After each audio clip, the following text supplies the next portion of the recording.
Thank you. Well, you've all seen my slides now, so I can just go, right? So, I was a bit worried when I saw Asim playing with my laptop throughout that. Why is it not coming up?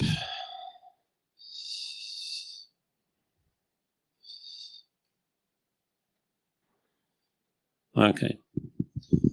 So this is my third year at Nullcon, and surprisingly, they keep asking me back. So thank you.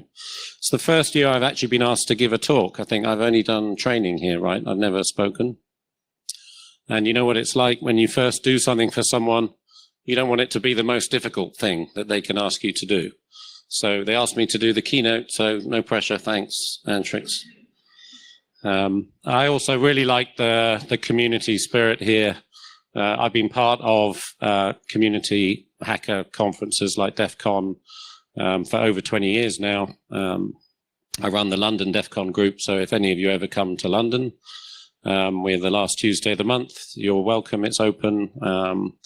It's in a pub, so we do a lot of drinking and talking, but mostly talking, obviously, because we're responsible hackers, right? And so I didn't have when I was asked to do the keynote, I didn't have a title for the talk. So someone asked me, what's the title? And we were sitting in the shack on the beach having dinner. So I was like, ooh, shack on the beach. And I'll just cross out the S because that's a really good pun. That's a hacker pun, right? So hack on the beach. So it's got nothing to do with beaches and it's got nothing to do with hacking on the beach. That was just something I had to put on the slide. They also asked me what t-shirt am I going to wear? I'm going to wear a DEF CON t-shirt or a Nullcon t-shirt. As you can see, I'm wearing neither. I come from a really tiny village in the middle of nowhere in southern England. And one of my neighbors is a dairy farmer.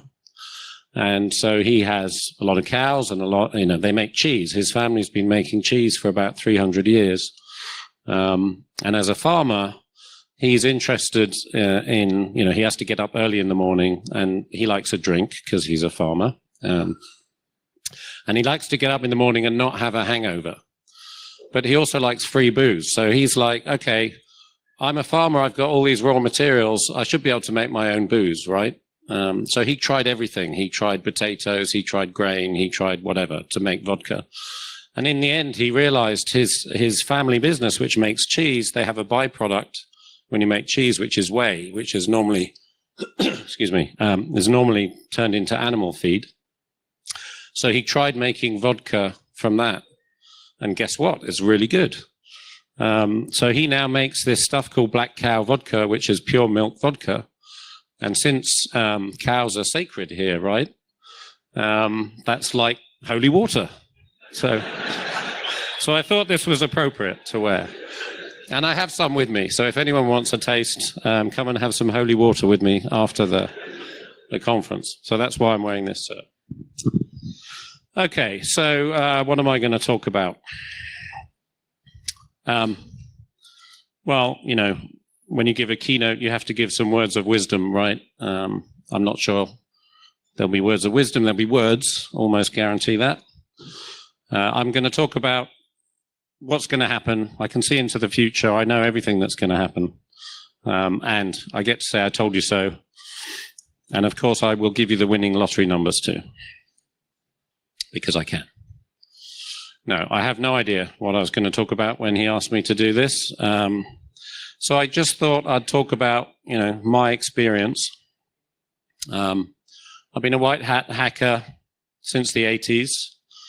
I did a lot of talks. I've done a series of talks called Old School Hacking because I realized a while ago I'm kind of getting old, I was at a conference and the speaker before me said, oh, it's so nice to see so many old timers here. I'm like, really?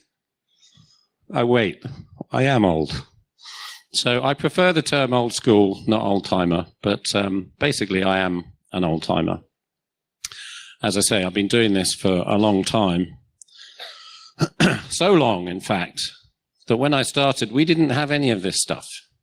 How many people here have had mobile phones since they remember? Seriously, none of you? You're all as old as me? Wow. Okay, well, I can give up on this talk then. I thought I was going to be a room full of young people that didn't remember the time before the internet. So yeah, we didn't have all that when I started. Mobile phones were these big clunky portable brick things. Internet literally didn't exist. You had to dial into networks and so on. So yeah, we didn't have any of that. So we invented all that shit. When I say we, I don't mean me, but you're welcome. The next generation. So how did I get into all this stuff? Well, I'm kind of an early adopter because I had to. So for work, not because I'm a fanboy and I go out and buy the latest Apple or I buy the latest Android. I didn't get into iPhones until about the third generation, I would say, because, you know, they weren't very good, the first ones. My Nokia actually worked a hell of a lot better than the first Apples. But when they got good, then I switched and started to need to use them because, you know, they start to become relevant to work.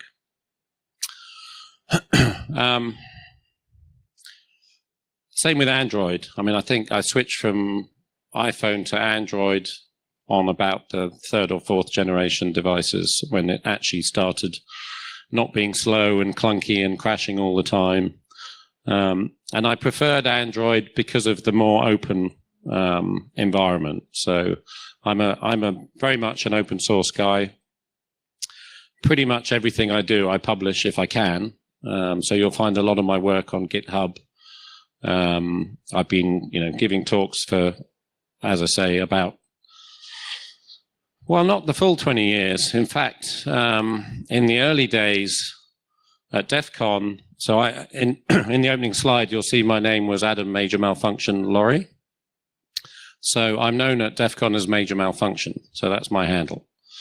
And for the first probably 10 years of going to DEF CON, that was the only name people knew me by. Nobody knew my real name. And the reason for that was not because I was an evil hacker hiding and doing bad stuff, but because the world wasn't ready for us. White hat hackers wasn't a thing 20 years ago. Hackers were just hackers and bad guys. And so DEF CON did actually start as a kind of underground conference. You know, there was a bunch of, I think one of the audience who was talking about their experience said they like to come here because they meet people they don't normally get to meet, that they only have a virtual relationship with. And that's how DEF CON started. You know, when I first went to DEF CON, I think there were 60 people there. And it turned out I knew about half of them from online connections. So these were people I was meeting in bulletin boards. In those days, it was like FidoNet, and the internet was just starting. And so I had relationships with people all over the world, but only through email and only through chat forums and only through playing multi-user games together, which were very primitive in those days. It was just text-based stuff. And so I started going regularly to DEF CON. I wasn't speaking then. For the first 10 years, I got roped into being staff pretty much straight away. I think I had one DEF CON where I wasn't staff, which didn't actually used to matter in the early days because everything happened in one room. So even if you were working in the room where the talks were being given, so you actually got to see the talks.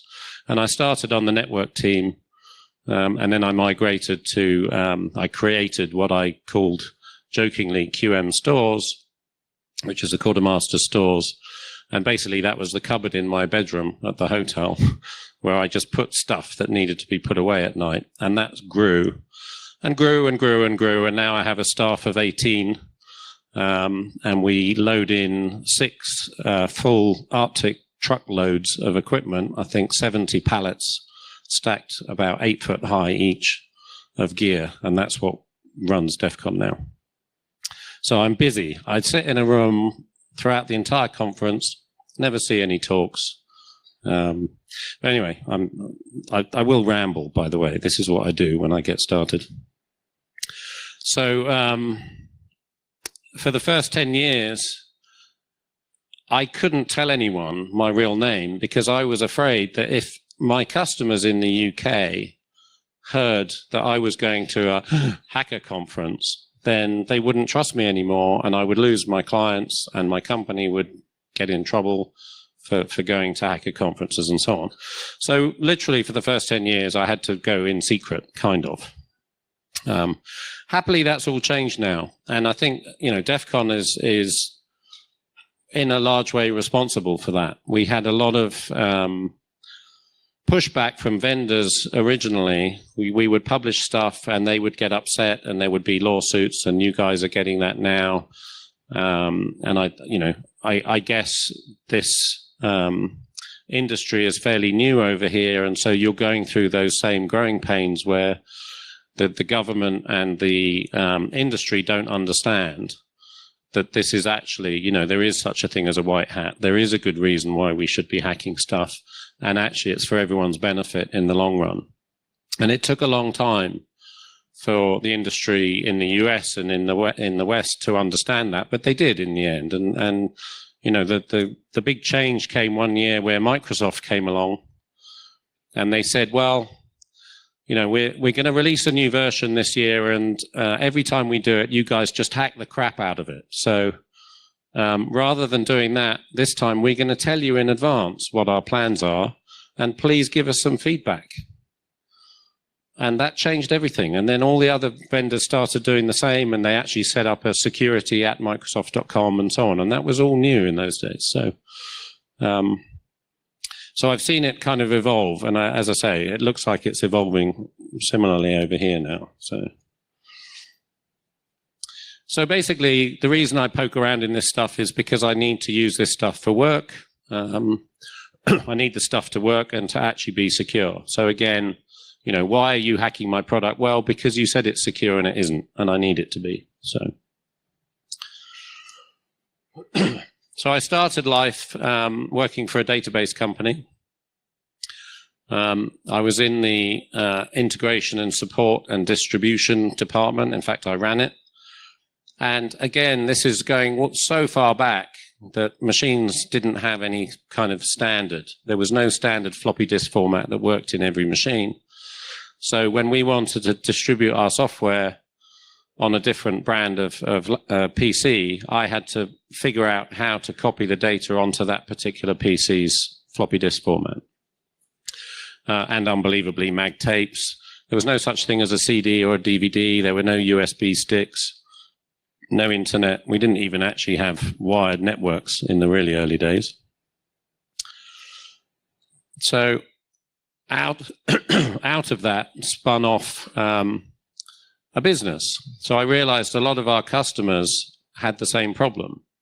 So people who were buying the software for the database also had other things they needed to move between these different systems. So on the side, I set up a media conversion business. And so after work at the database company, in the evenings, I would use that equipment to run my own business, moving data around for other companies. And then that split off into some vertical markets. So, again, this is all new stuff. People who are using computers for the first time in their businesses, if they come across someone who's providing a service, and we started to see a lot of desktop publishing data being moved around between these systems. So it was obvious to us, well, we should just spin off a desktop publishing company and start doing the same stuff. So, and even mag tape duplication. Again, this looks pretty old school, but those big 1/2-inch tapes were still being used and needed to be duplicated and distributed and so on. So,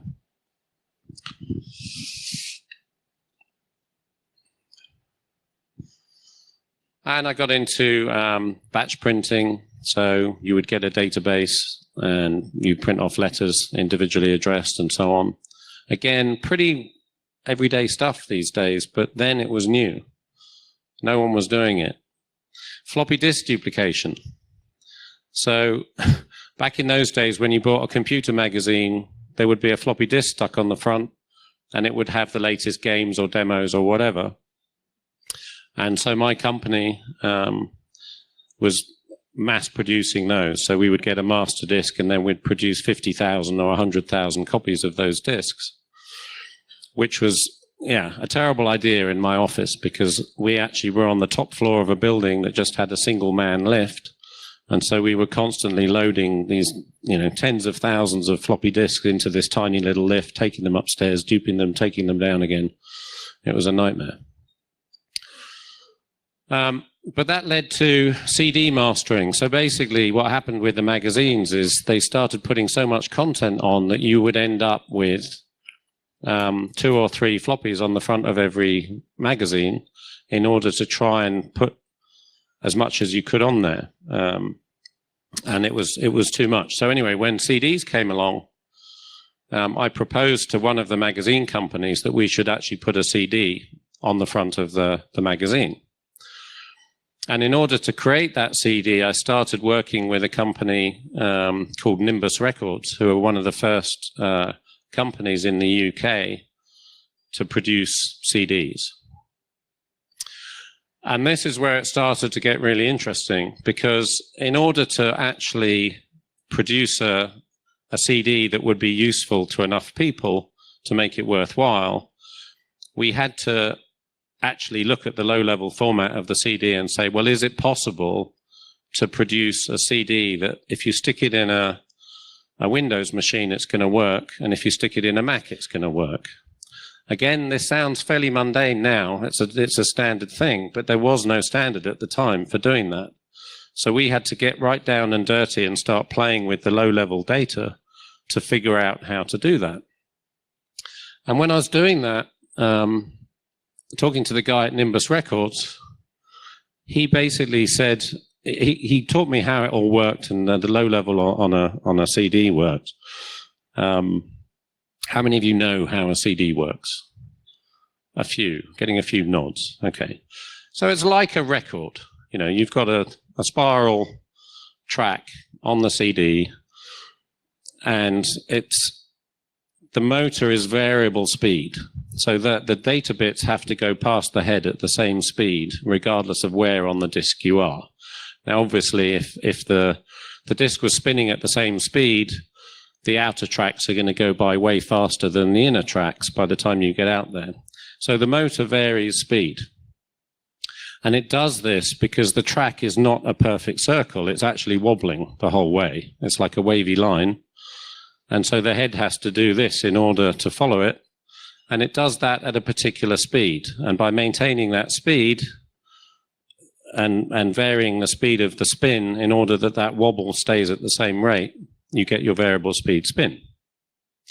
So I was talking to this guy at Nimbus, and he explained all this. And I'm like, so what happens if we, halve the size of the dots that you're reading and double the speed of the wobble and just let the whole thing slow down? Could we get double the data on the CD? And he's like, I don't know, let's try it. So, he has all the equipment to produce this stuff. So we tried it, and the damn thing worked. And we tried it so he produced some music CDs, he produced some data CDs, and we tried it in every commercial CD player we could find on the market, and it just worked. So, I don't know if you remember, but, CDs were 60 minutes. But they could have been 120 minutes. Maybe they could have even been 180 minutes. And it was a big deal that you could only fit so much data on a CD, but nobody did anything with it. I don't know why.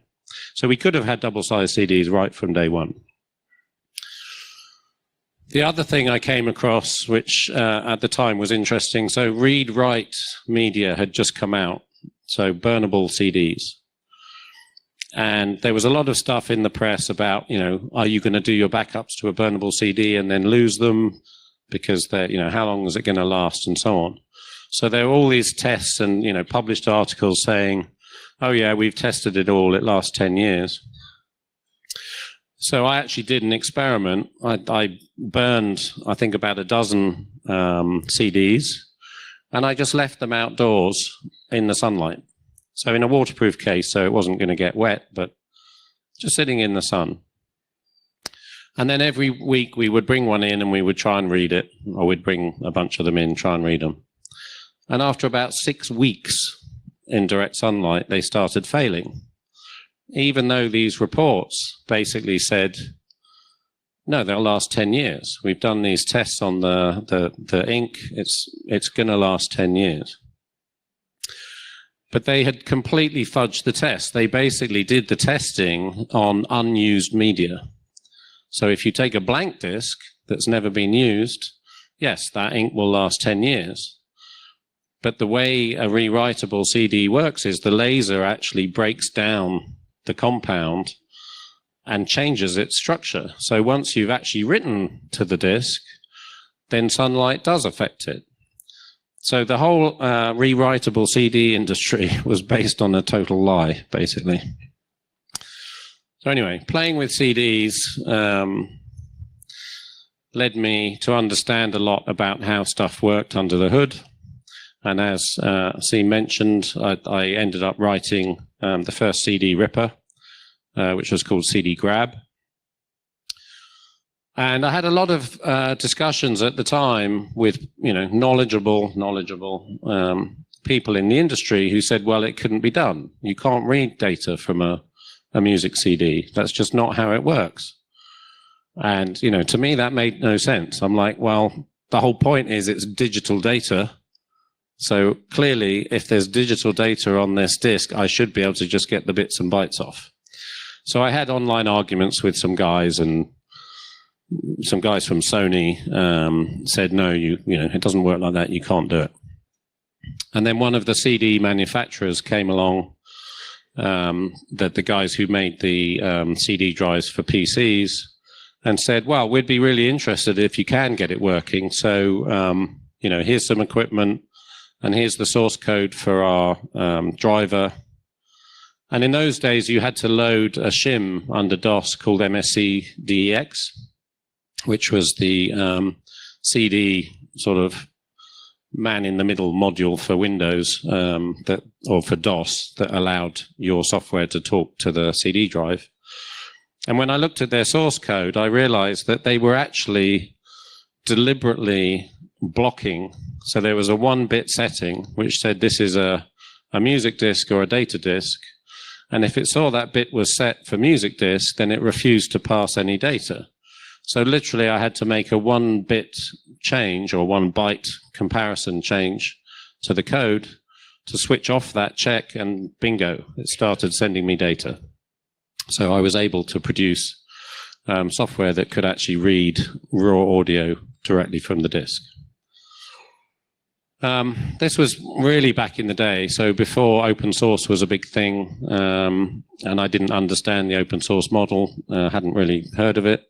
So we published it, and we gave away a free version that was kind of limited functionality, and then we charged like 50 quid for the real version that could rip more than 10 seconds worth of music, and you could use the free one to check that it actually worked, and then if it did, you buy the 50 quid version, you can rip the whole thing. At the time, the hard disk, a 600 meg hard disk, I think a CD cost £15, and a 600 meg hard disk cost about £300. So if you ripped a CD, you were going to fill up 300 quid's worth of hard disk with something you just bought for 15 quid. So didn't really make a lot of sense. So not many people were using it. But one of the people who came and purchased it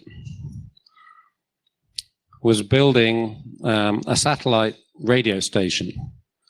And they wanted to transmit raw, uncompressed audio. So they wanted to rip CDs and create a huge library of all the music they wanted to transmit. 64 channels of what's called Muzak. So basically it's being piped into commercial premises who want rock music or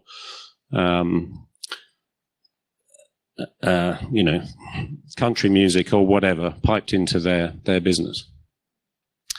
Anyone heard of QNX? A few of you. So QNX was awesome. It's the most amazing operating system. It's basically real-time Unix. So if you want to do anything real-time, you just ran it. It was just like normal Unix. There was nothing clever or fancy you had to do. It just prioritized everything to try and make it real-time. And it did it incredibly well.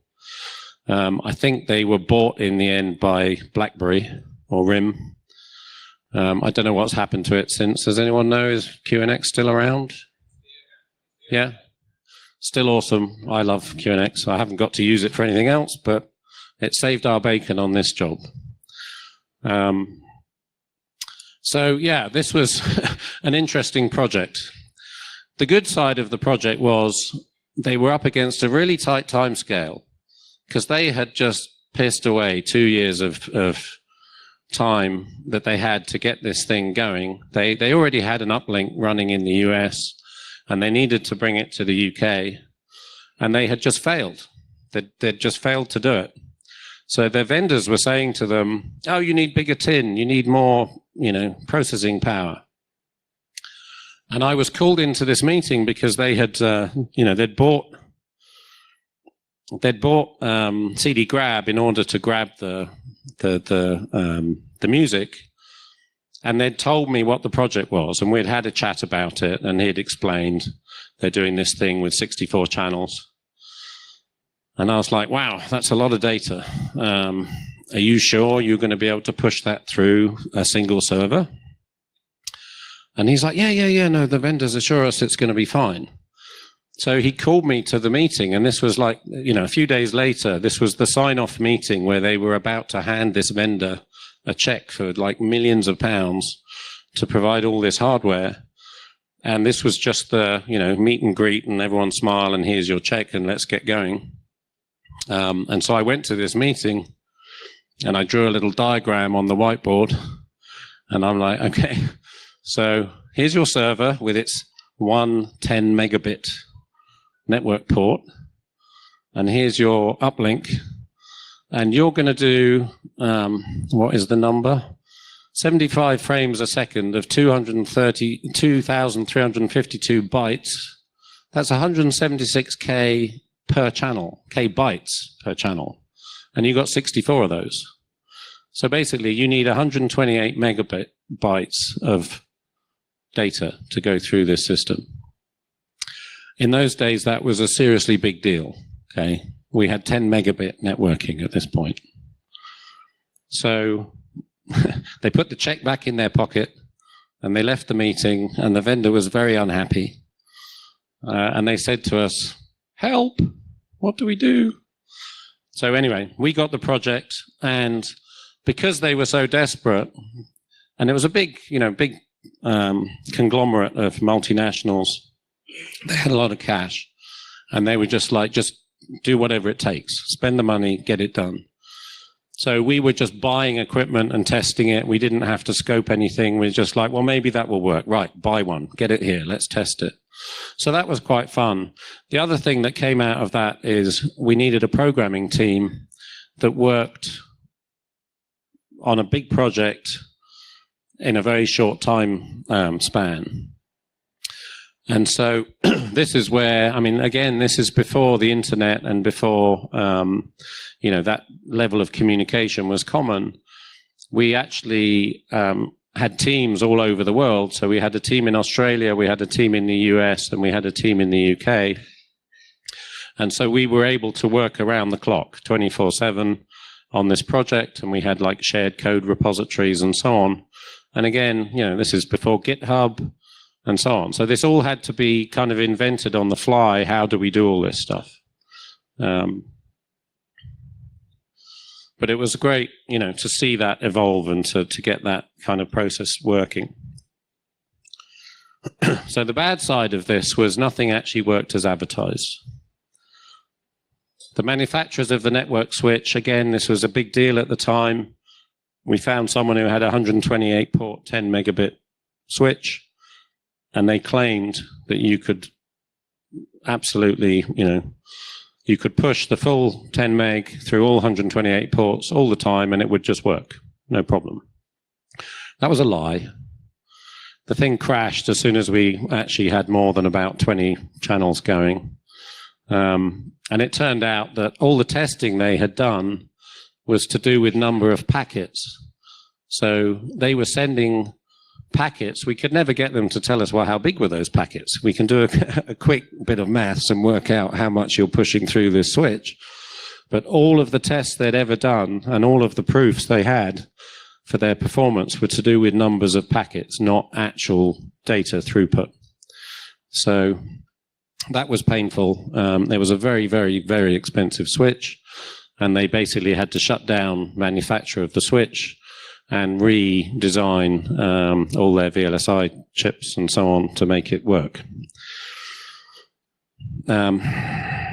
The other thing was we had CD jukeboxes.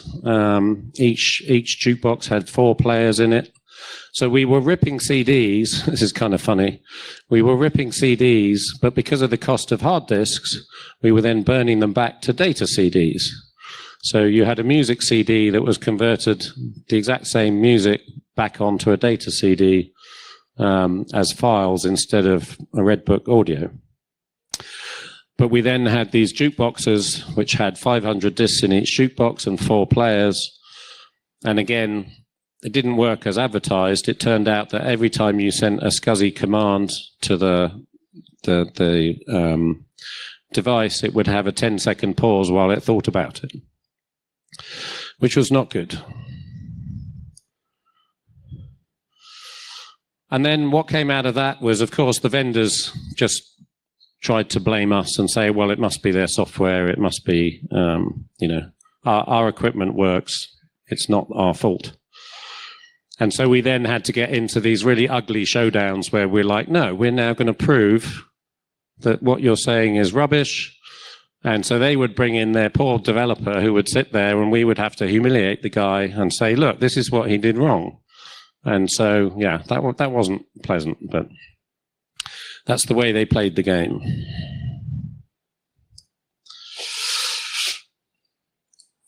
Then the internets came along.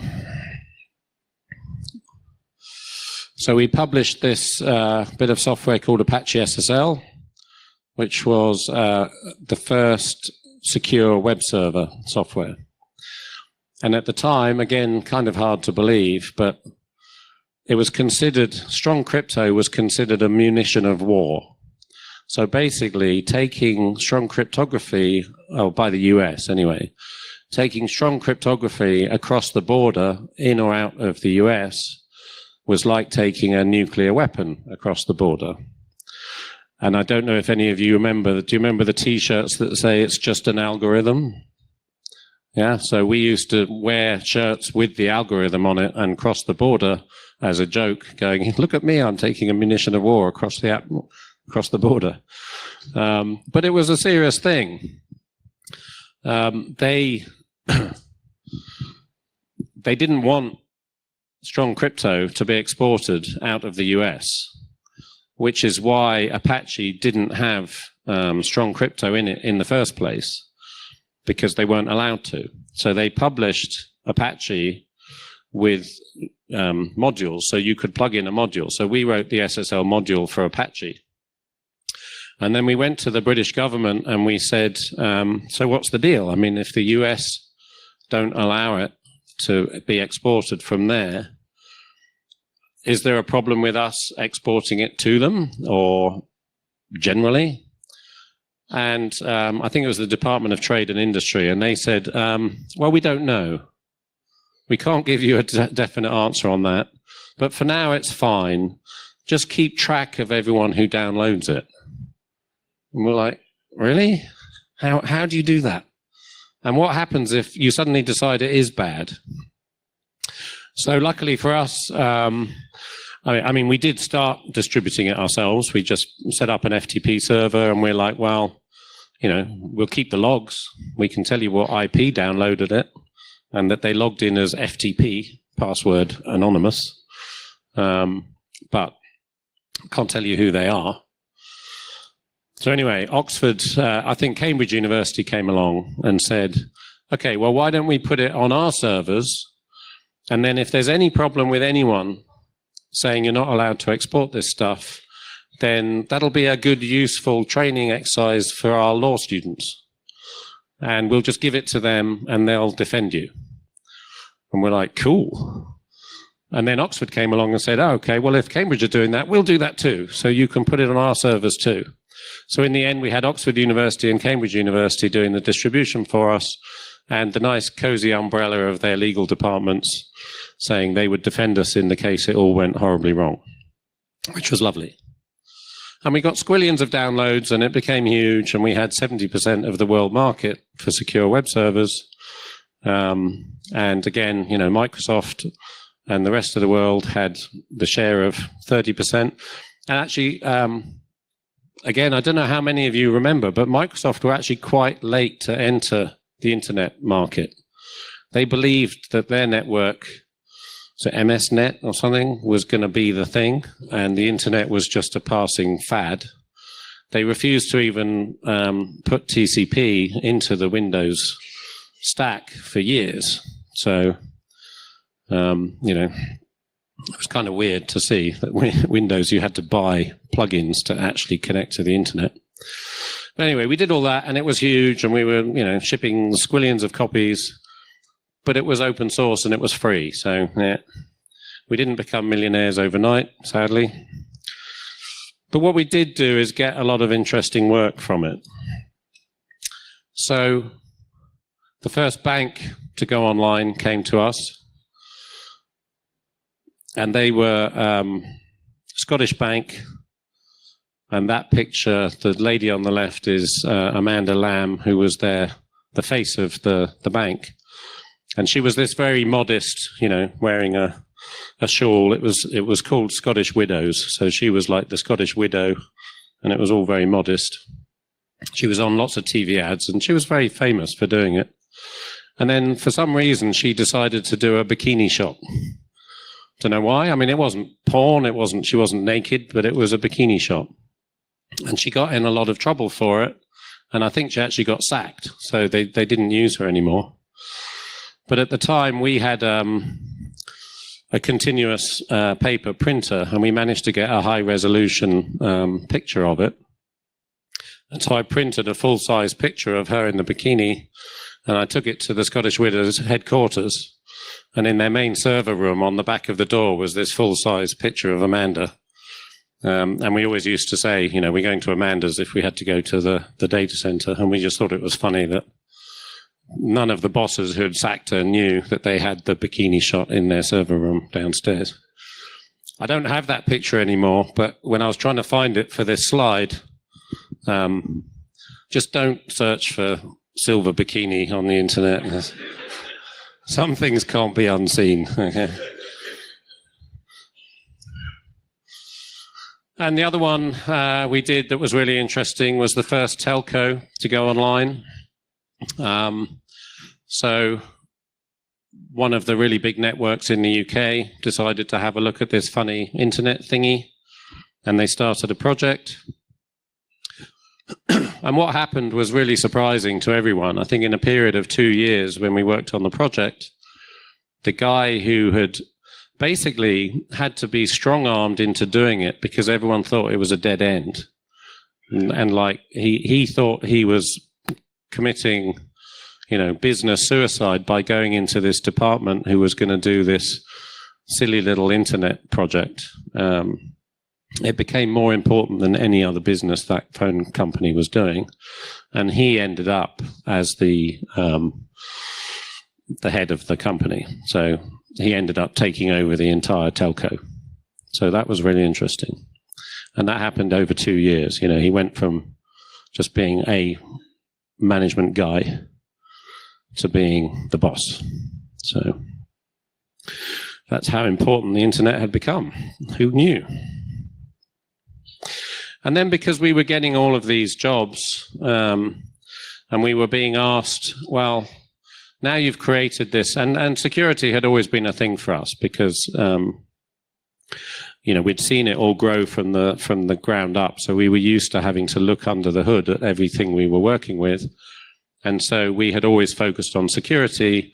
And that's why people like banks and telcos talk to us, because, you know, we could do it properly. So we started looking at, when we were looking at other customers who didn't have their own mainframe server rooms already and data centers of their own, we're like, well, where can we put our projects? When we do a project for someone, where can we put the servers? Because if I just go and put it in a shared hosting facility, that's not going to be very secure. So we bought an underground nuclear bunker, which had just been refurbished by the RAF. It used to be the Radar Command and Control Centre, part of the UK National Defences, and they decided it was surplus to requirements, and they sold it off. But because it was secret, no one knew they were selling it off. But I knew. So I got it really cheap. So we got this bunker for super cheap, and we set up a business in there. And we're like, wow, this is so cool. We've got our own secret underground lair. So what we can do is we can be really proactive, and we can monitor threats, and we'll test them all and make sure that, you know, each threat actually works and that we're defended against it and so on. And so we did, and we started doing secure hosting. How much time have I got left, by the way? 5 minutes. Wow, I do ramble on. Sorry. But yeah, that didn't seem to stop him. I was amazed at how much. I mean, again, now this is all common knowledge, but we were just amazed at how fast, if you put a server online, within seconds, we would be under attack. It was just incredible. So we found out blue teaming is hard. You have to get it right 100% of the time, but the attacker only has to get it right once, obviously. So I'm like, I know, I'll change sides. So I'm going to go on the attack. So red teaming for me. But what am I going to do? I was kind of bored with networking stuff. You know, I've been doing it for over 10 years, and it was getting a bit dull. So I decided hardware was the way to go. It's the new frontier. So basically, a lot of stuff over the years has been tucked away in hardware. It hides a lot of sins. Embedded systems, you know, they tend to be kind of modular, so different people make the different bits, and they all plug together to do something. And so there's a lot of issues potentially with where those things join together and where the modules talk to each other. They're very often made by third parties who then don't maintain them anymore. You know, once you've built an embedded system, it's very unusual that you will then go back and start updating the individual components within it. So you can end up with stuff out there in the millions that's never going to get updated, has got lots of problems, and all you have to do is find them. And when you find a problem in a module, you'll find that module in a bunch of other things as well. So it was really rich pickings. And people sell them and move on and do something else, and they white label it, and it keeps getting sold and sold and sold. So some of the interesting things we found, 3 chips within a single chip. So I don't know if you can properly see it here, but if you look, there's a little chip on the right, and then there's another big chip in the middle, and then there's another little chip on the left. And on the outside, this just looks like a single chip. So it's only when you X-ray it that you find, actually, there's 3 chips in there. One of them was an EEPROM, one of them was an MCU, and one of them was an RF transmitter. So, what's that doing? So that was interesting. We built some equipment for drilling down into the chips using fuming nitric acid. So we could very accurately drill a little hole. I mean, this picture's actually from something that's been decapped, but we could also just drill little holes and expose the bond wires.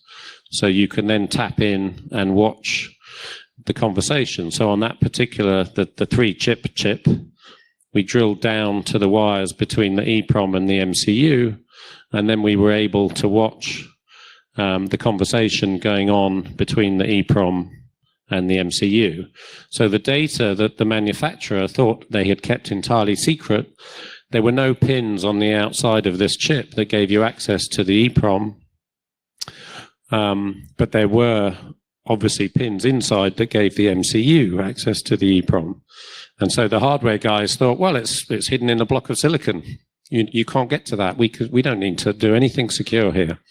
So all the data going between the EEPROM and the MCU was in plain text, non-obfuscated. So we were able to extract secret keys from that EEPROM. We then dissolved the whole chip in acid, cleaned it up a bit. And that's the masked ROM. So in the masked ROM, you can actually see the code. So basically, a dot or an absence of a dot is a bit. So it's either a 1 or a 0. So you can actually just take that, turn it back into a binary, disassemble that, and you've now got the source code, or decompile it after you disassemble it, and you've now got the source code for the device you're looking at.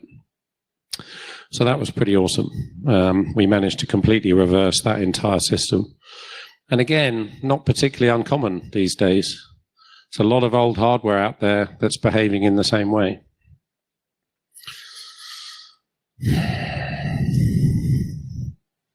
So finally, as I say, I just kind of rambling on about how I got here. I didn't expect to get here. I left school at 14 with no education at all. There's a joke in our industry that if you were a criminal, you'd be a lot better off because it's too easy.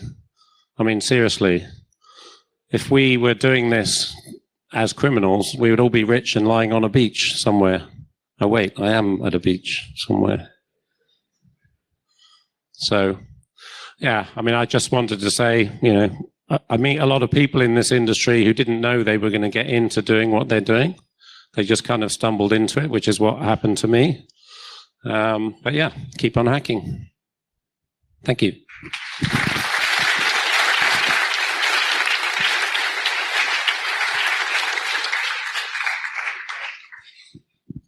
Do we have time for any questions? Any questions? Got one over here.